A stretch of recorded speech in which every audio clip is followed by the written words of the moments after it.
नमस्कार मित्रों। आज हम लोग जैसे कि हम लोग जानते पिछले वीडियो में कालिदास के सामान्य तरह से उनके जीवन परिचय, उनके ग्रंथों के विषय में जाने हैं। और आज हम पढ़ेंगे कालिदास की जो प्रसिद्ध क्या है कि विश्व प्रसिद्ध रचना मानी जाती है वो मेघदूतम, जिस पे हम चर्चा करेंगे। चर्चा करने से पहले हम उनके उस ग्रंथ के सारांश को थोड़ा समझेंगे। उनके पूरे ग्रंथ के उसकी जो कथा वस्तु है उसको पढ़ेंगे पहले। जैसे कि वो कहते हैं, यक्ष यक्ष जो है कालिदास के माध्यम से कहता है कि हे वायु, हे बादल, तुम जो है मेरे संदेश को मेरे प्रिय तक पहुंचाने का कष्ट करो। जैसे कि वो बता रहे हैं कि जो है हमारा जो प्रियतम है वो हमसे कहाँ दूर है। कहाँ है वो? अलकापुरी। अलकापुरी जो है वो कुबेर की नगरी मानी जाती है। और ये जो है रामगिरी पर्वत पर निवास करते हैं। और ऐसा क्यों निवास करते हैं, ऐसा क्यों? भाई कोई कारण होगा जिससे ये इन्हें छोड़कर आना पड़ा। तो ये जो है अपने स्वाधिकार, एक शब्द है वो, अपने अधिकार से कहने मतलब अपने कार्य से उन्मत्त होकर के, अपने कार्य से उन्माद करके, जिससे स्वामी के द्वारा स्थापित होने पर, अर्थात उनको साथ दे दिया गया कि आप जाइए 1 वर्ष तक आप इस नगर से बाहर रहिए। तो वो जो है रामगिरी पर्वत पर आके निवास करते हैं। और मित्रों, रामगिरी पर्वत पर ही क्यों? हाँ, और तमाम पर्वत हैं, आम्रकुट पर्वत था, हिमालय पर्वत था, तो ये जो है सिर्फ रामगिरी पर्वत को ही क्यों चुने? इसमें कहा जाता है कि एक जब जो है 14 वर्ष के लिए राम जी वनगमन पे आए थे, तो इसी पर्वत पर वो भी निवास करते थे। सिर्फ फर्क इतना है कि उनकी जो है जो यक्षिणी है, कहने मतलब सीता जी, वो उनके साथ थे और यहाँ पर वो अकेले हैं। सोचते हैं कि अगर ये प्रभु राम को जो है संतृप्त करते हैं, उनको मतलब शांति प्रदान करते हैं, तो शायद हमको भी करेगी। यही सोच करके वो इसी पर्वत पर आकर के निवास करते हैं। और फिर अब वो अपने माध्यम से, अपने किसके माध्यम से? उस बादल के माध्यम से संदेश भेजते हैं और कहते हैं कि आपको रामगिरी पर्वत से विदा लेकर के जाना है। कहने मतलब अपने पास से विदा, रामगिरी पर्वत चूंकि वो रह रहे हैं तो खुद अपने पास से उनको विदा कर रहे हैं और कह रहे हैं आपको इस रामगिरी पर्वत से उत्तर दिशा की ओर जाना है। उत्तर दिशा की ओर आप जाएंगे तो आपको जो है मानस के जो वर्षा ऋतु है, उस मानस के लिए उत्साहित आपको जो है क्या मिलेंगे? राजहंस मिलेंगे, जो आपका कैलाश पर्वत तक, कैलाश सरोवर तक, मानसरोवर तक वो आपको सहयोग करेंगे, अर्थात आपके सहयात्री होंगे, आपके साथ साथ जाएंगे। और फिर आप जब आगे जाएंगे, आपको देख करके जनपद की जो भोली भाली बहुएं हैं वो उत्साहपूर्वक आपको देख करके उत्साहित होंगे। क्योंकि आप जानते हैं कि हमारा जो ये भारत है क्या है? कृषि प्रधान देश है। क्योंकि हमारा जो कृषि है, खेती बाड़ी है, वो किस पे निर्भर है? इस बारिश पर ही निर्भर है।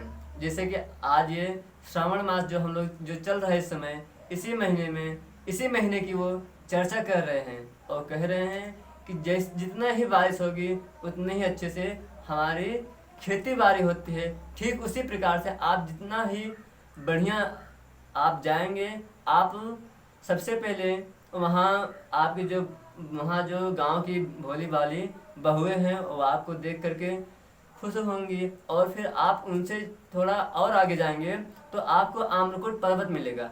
आम्रकुट पर्वत आपको ऐसा लगेगा जैसे कि वो आपको अपने सिर पर मुकुट के रूप में धारण किया हो, ऐसा वो दिखाई पड़ेगा। फिर आप वहाँ से और आगे जाएंगे तो आप विंध्याचल पर्वत पर पहुँच जाएंगे। विंध्याचल पर्वत जिसके गोद में बल खाती हुई रेवा नदी, जिसको आज वर्तमान में कहते हैं नर्मदा नदी, आप उस नदी के जल का पान करेंगे, जिससे आप जो है जो हल्के हो जाएंगे। क्योंकि आप जहाँ पीछे जो ग्राम की जो बहुएं हैं, जो जनपद की बहुएं हैं, वहाँ आप जो बारिश किए रहते हैं, उस बारिश से आप हल्के हो जाएंगे। आप जानते हैं जैसे कि हम किसी भी हमारे हल्की जो वस्तु होती है उसको अगर हम छोड़ देते हैं तो हवा के साथ ही उड़ जाती है।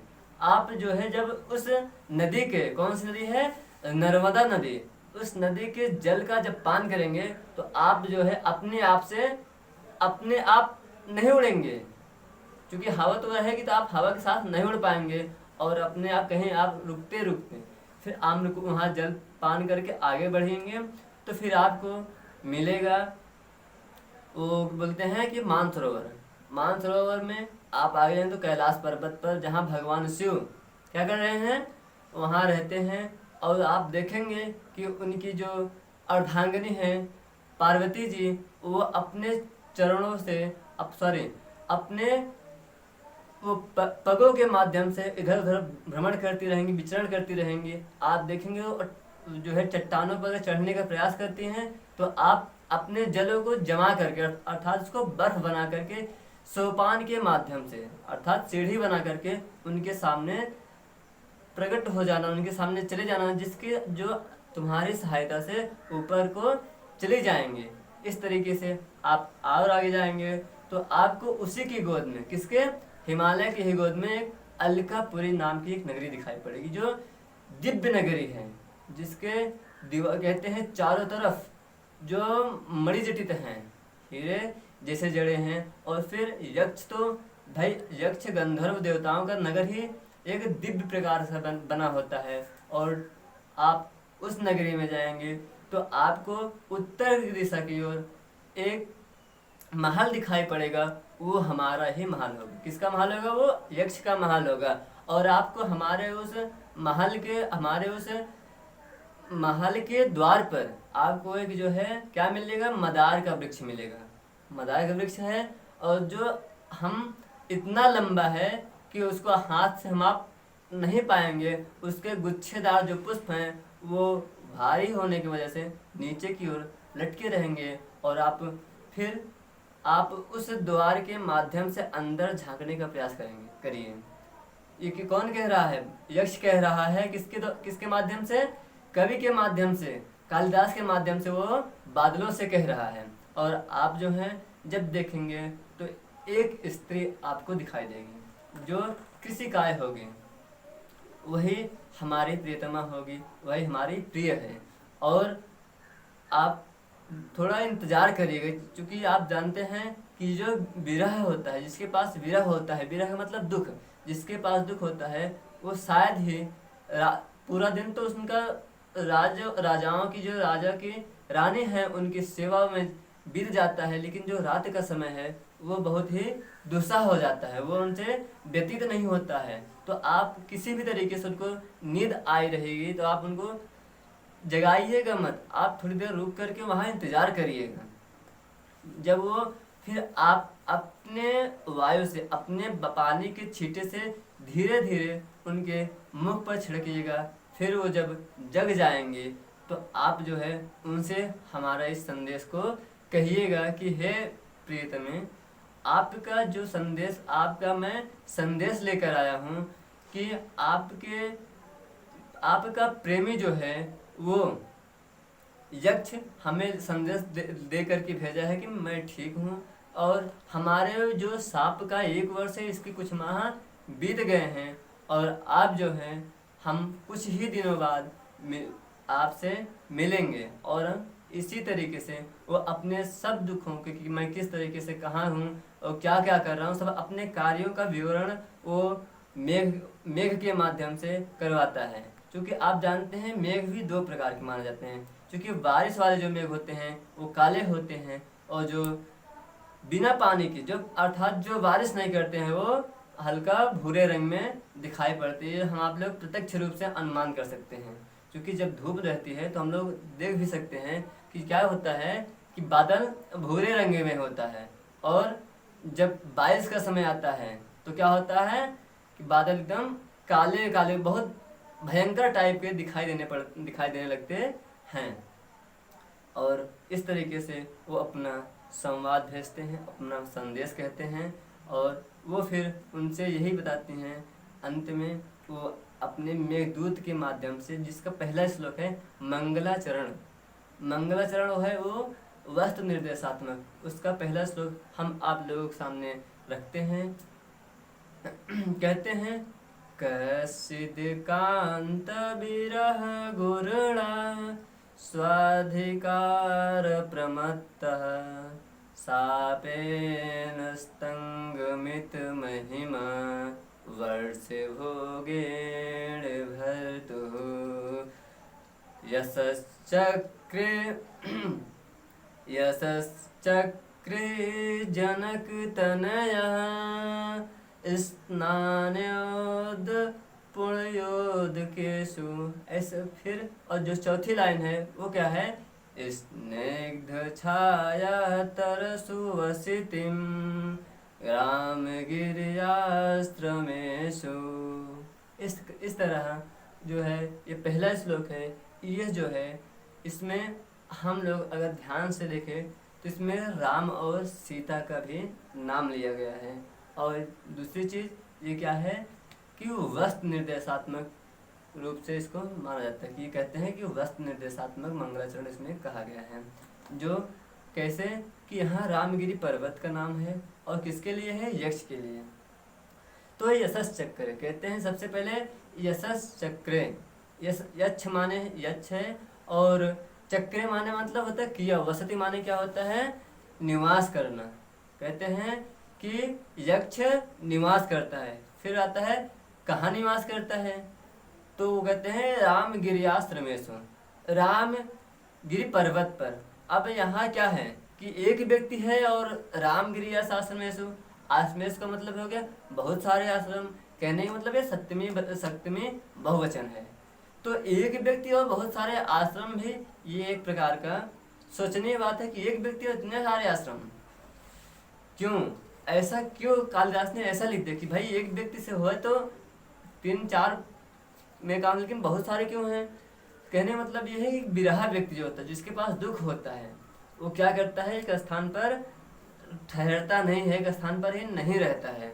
वो कभी अगर हम सामान्य देखें तो कभी घर में, कभी छत पे, कभी बाहर, कभी बगीचे में, कभी गलियों में, कभी मैदान में, इस तरीके से। अब वहाँ तो ये सब थे नहीं, तो चूंकि पर्वत पर रह रहे थे। किस पर्वत पे, रामगिरी पर्वत पर रह रहे थे।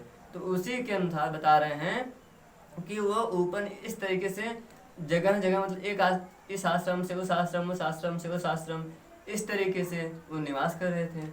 तो फिर आता है कि वो आश्रम किस प्रकार का था। जो श्लोक की चौथी लाइन देखिएगा कि आश्रम किस प्रकार से है, तो कहते हैं स्निग्ध छाया तरसु। स्निग्ध छाया मतलब होता है घने छाया में, क्योंकि वो जो आश्रम है उसके चारों तरफ जो है एक बहुत घने पेड़ हैं और जो वहाँ शीतल वायु है। और क्या कहते हैं, तरसु माने होता है वृक्ष। अब जहाँ वृक्ष है वहाँ फल तो होंगे ही। अब क्या कहते हैं कि जो है पहली बात तो वहाँ घने वृक्ष हैं, और दूसरी चीज़ क्या है कि वहाँ वृक्ष है तो फल भी होंगे। और आप लोगों ने देखा कि तीसरे लाइन में है जनक तनया स्नान पुण्योदकस। उदकस माने होता है जल, और किसके द्वारा, जनक तनया। यहाँ जनक तनया मतलब कौन है, सीता जी हैं। यहाँ जो है सीता जी का एक नाम भी हो सकता था, जनक तनया क्या हो सकता है। मन में प्रश्न उठता है कि यहाँ सीतया कर सकते थे, भाई सीता जी ने स्नान किया है तो उनके स्थान पे सीतया हो सकता था, लेकिन यहाँ जनक तनया क्यों लिखे हैं। तो कवि बताता है कि जनक तनया इसलिए कहा गया कि सीता एक सामान्य लड़की का भी नाम हो सकता है, एक सामान्य महिला का भी नाम सीता हो सकता है। तो उसके स्नान करने से जल तो शुद्ध नहीं होगा, मतलब पवित्र नहीं होगा। तो इसीलिए कहते हैं जनक तनया।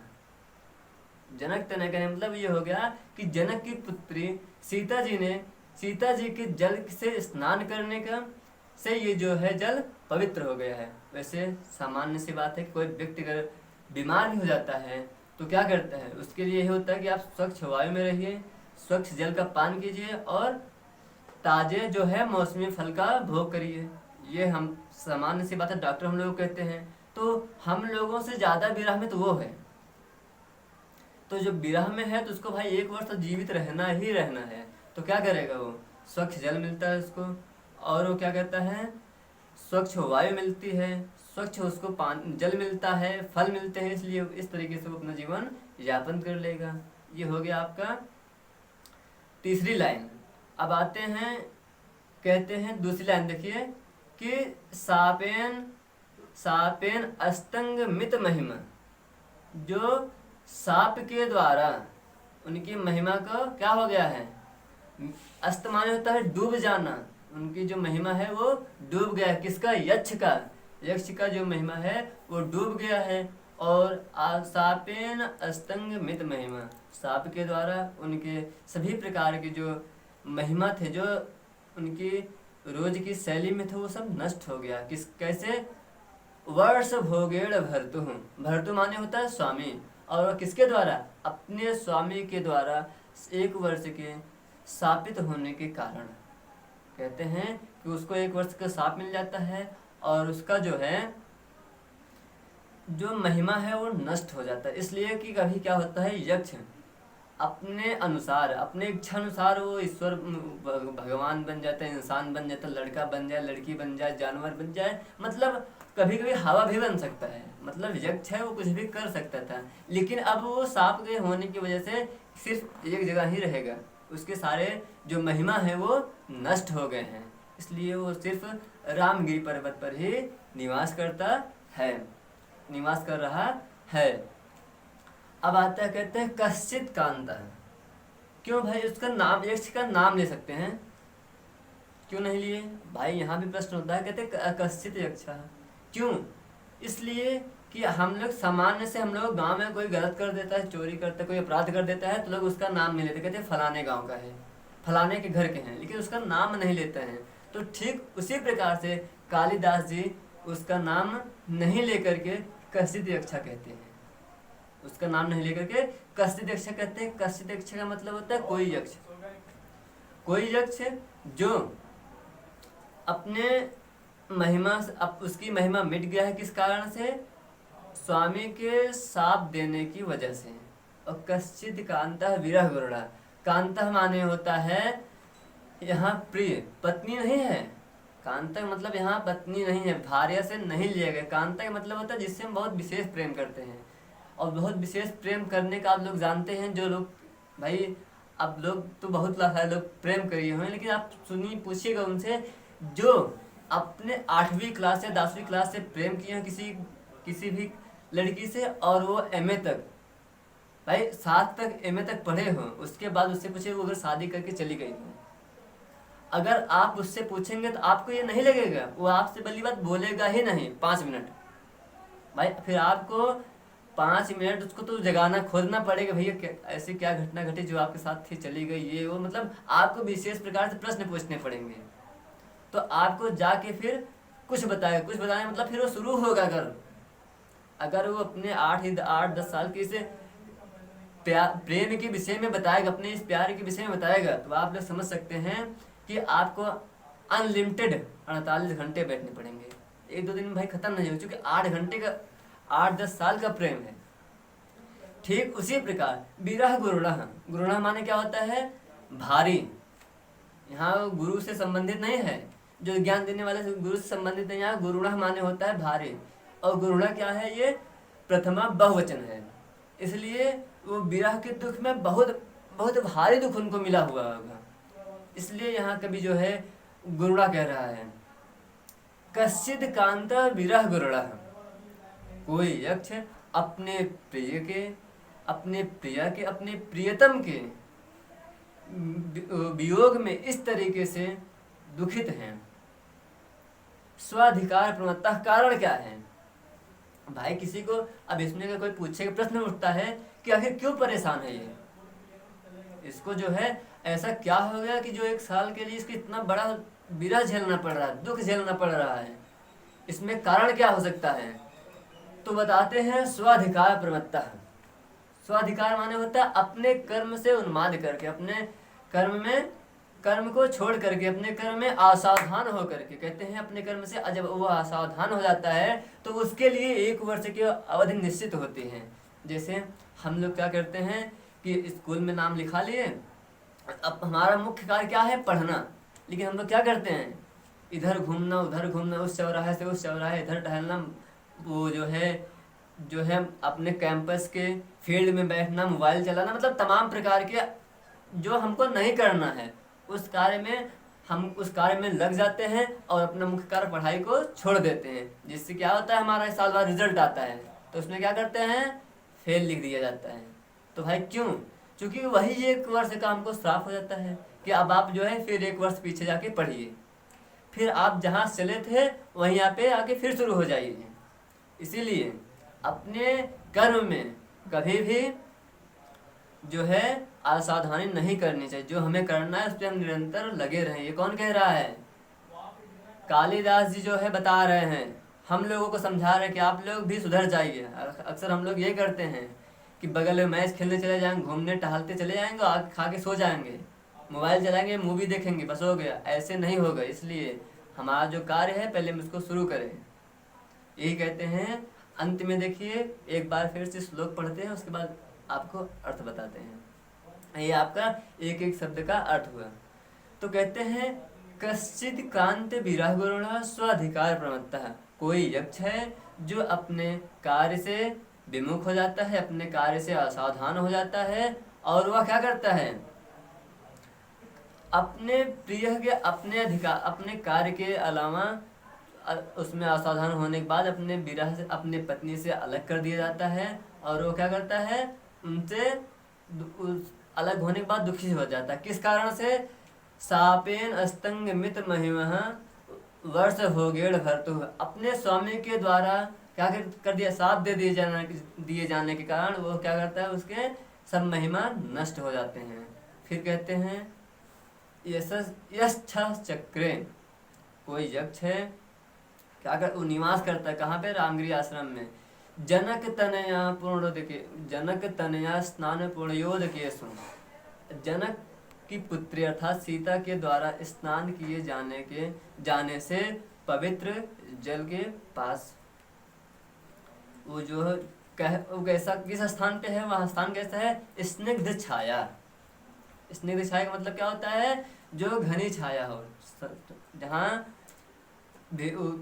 पूरा पेड़ से चारों तरफ से घिरा हो, वो तरस माने होता है वृक्ष।